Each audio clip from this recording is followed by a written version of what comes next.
आज Doubtnut app download करें। Doubtnut पर अपने सभी गणित, रसायन विज्ञान, भौतिक विज्ञान और जीव विज्ञान के डाउट्स का करो सफाया। बस प्रश्न की फोटो खींचो, एक ही प्रश्न को क्रॉप करो और तुरंत वीडियो सोल्यूशन पाओ। अभी डाउनलोड करें। हेलो दोस्तों, हमारा क्वेश्चन है नियंत्रण की प्रक्रिया में शामिल विभिन्न चरणों की व्याख्या करें। अब देखो, नियंत्रण क्या होता है कि जिस तरह से हमने योजना बनाई है ये सुनिश्चित करना कि उसी तरह से भी हमारे कार्य हों। ठीक है ना। अगर कार्य नहीं हो रहे तो उसके लिए सुधारात्मक कार्रवाई वगैरह हम करेंगे। तो नियंत्रण का मतलब यही होता है कि ये सुनिश्चित करना कि योजनाओं के अनुसार क्या हो, हमारे कार्य हों। ठीक है ना। तो इस प्रक्रिया में क्या क्या चरण शामिल हैं, हमें इस क्वेश्चन में वो पढ़ना है। तो सबसे पहला हम क्या करेंगे, मानक निर्धारण करेंगे।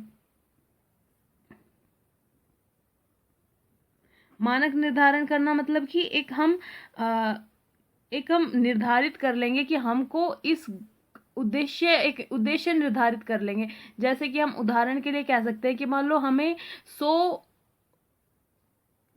या फिर 1000 यूनिट बनानी है एक दिन में। ठीक है ना। एक दिन में हमें 1000 यूनिट बनानी है, किसी उत्पाद के 1000 आइटम बनाने हैं, यूनिट बनानी है। तो अब अगर एक दिन में 1000 यूनिट बनानी है, हमने ये निर्धारित कर लिया। ये क्या है, हमारा मानक है। हम ये लेकर चल रहे हैं, उद्देश्य लेकर चल रहे हैं कि आज के दिन में हमने कितनी यूनिट बनानी है, 1000 यूनिट बनानी है एक दिन में। ठीक है ना। दूसरा क्या करेंगे, वास्तविक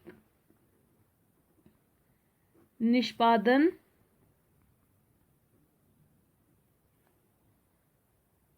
ठीक है ना। वास्तविक निष्पादन की मात्रा।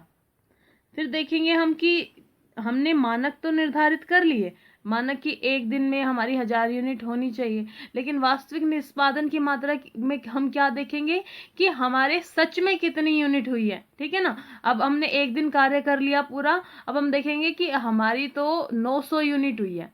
1000 की हमने मान के चला था, मानक हमने 1000 का निर्धारित किया था, 900 हुई है, 950 हुई है, 990 हुई है, पूरी 1000 हो गई, या फिर 1000 से कितनी ज्यादा हुई है, 10 ज्यादा हुई है।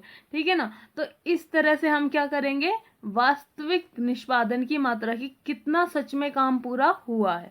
ठीक है ना। जो तीसरी हम चरण में जाएंगे उसमें क्या है, जो विचलन है उनको क्या करेंगे, विचलन का विश्लेषण। अब देखो, हमने मानक निर्धारित कर दिया, वास्तविक निष्पादन की मात्रा में देखा कि इतने वास्तविक हैं। फिर हमने ये देखा कि इसमें तो 1000 थे और इसमें हमने 900 किए, तो हमने देखा कि हमारी में कितने का विचलन आ रहा है, 100 का विचलन। विचलन का मतलब होता है जितने कम या ज्यादा आ रहे हैं। ठीक है ना। या यहाँ पर 100 की कमी आ रही है, यहाँ पर 50 की कमी आ रही है, या फिर ज्यादा आ रहे हैं, या फिर सही जितना हमने मानक निर्धारण किया था उतने हमारे वास्तविक भी हैं। ठीक है ना। तो विचलन का क्या करेंगे, विश्लेषण, कि ये जो विचलन आ रहे हैं क्यों आ रहे हैं, क्या इनका कारण है, समझ रहे हैं।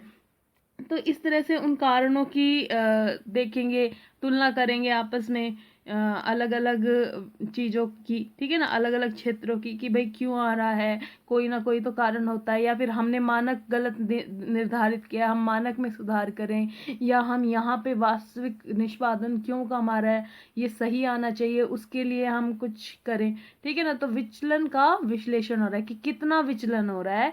थोड़ा बहुत विचलन हो रहा है तो कोई प्रॉब्लम भी नहीं होती। ठीक है ना। लेकिन अधिक विचलन हो रहा हो तो वहां पर अधिक दिक्कत होती है। तो इस तरह से हम क्या करेंगे, विचलन का विश्लेषण करेंगे और फिर क्या करेंगे, सुधारात्मक कार्यवाही करेंगे। सुधारात्मक कार्यवाही यानी कि भाई अगर विचलन, हम देखेंगे कि विचलन में कितनी कमी आ रही है या कितना विचलन अधिक है। अगर थोड़ा बहुत, मान लो आपने 1000 यूनिट डिसाइड की थी, आपने 1000 यूनिट का मानक निर्धारित किया था और आपकी सिर्फ 995 आई है। ठीक है ना। तो फिर आप देखेंगे कि 5 यूनिट जो है वो इतनी ज्यादा का फर्क नहीं है, यहाँ पर हमें सुधारात्मक कार्यवाही करने की जरूरत नहीं है। ठीक है ना। और आप देखेंगे कि आपने 1000 किया था और आपके आ रहे हैं 850, तो आप कहेंगे कि 150 यूनिट की क्या आ रही है, कमी आ रही है, 150 यूनिट का विचलन आ रहा है 150 यूनिट का। तो यहाँ पर हम क्या करेंगे, सुधारात्मक कार्रवाई करेंगे। वो प्रक्रिया करेंगे कि हमारे कहाँ कहाँ हमारी कमियां रह रही है, उन कमियों को ढूंढेंगे और फिर उनको सही करेंगे। कक्षा 6वीं से 12वीं से लेकर नीट, IIT, JEE वो एडवांस के लेवल तक 1 करोड़ से ज्यादा छात्रों का भरोसा। आज ही डाउनलोड करें डाउटनेट ऐप या व्हाट्सएप करें अपने सारे डाउट्स 8400 400 400 पर।